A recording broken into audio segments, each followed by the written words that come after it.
My bully threatened to break my nose, so I broke his teeth. What my dad did next shocked everyone at school. I was always the smallest kid in my grade, paired 5'2" in 8th grade, while everyone else was hitting growth spurts. Perfect target for Jason Miller, who'd made my life hell since 6th grade. It wasn't just name calling. He'd slam me into lockers, steal my lunch, and once locked me in the janitor's closet for 2 hours. The school's response: boys will be boys, my parents complained repeatedly. But nothing changed on the last day of school. We were cleaning out our lockers when Jason snuck up behind me and wrapped his shoelace around my neck, yanking it like a leash. Little dogs need collars, he laughed as I gasped for air when Mrs. Peterson saw the angry red marks on my neck and asked what happened. I finally named him Big Mistake. Between classes, Jason's friend cornered me. You are dead. He's going to break your nose after the bell so you never snitch again. My hands shook as I emptied my locker. The combination lock felt heavy in my palm. I slipped my middle finger through the metal loop, clutching it tight.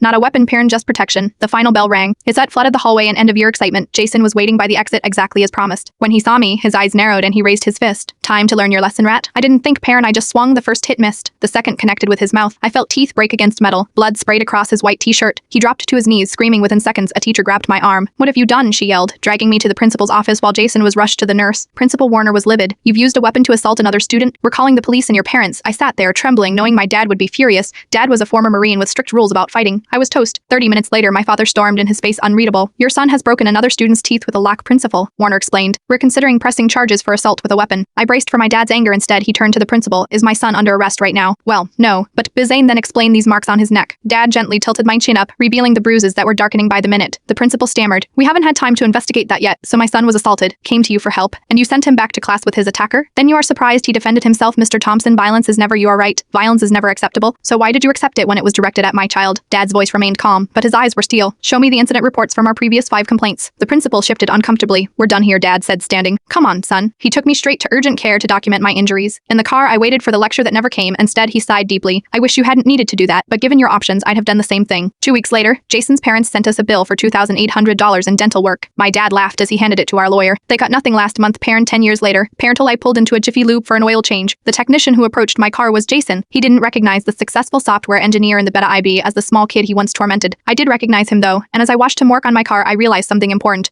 Sometimes standing up for yourself changes more than just one moment. Per Tarte changes your entire life's trajectory.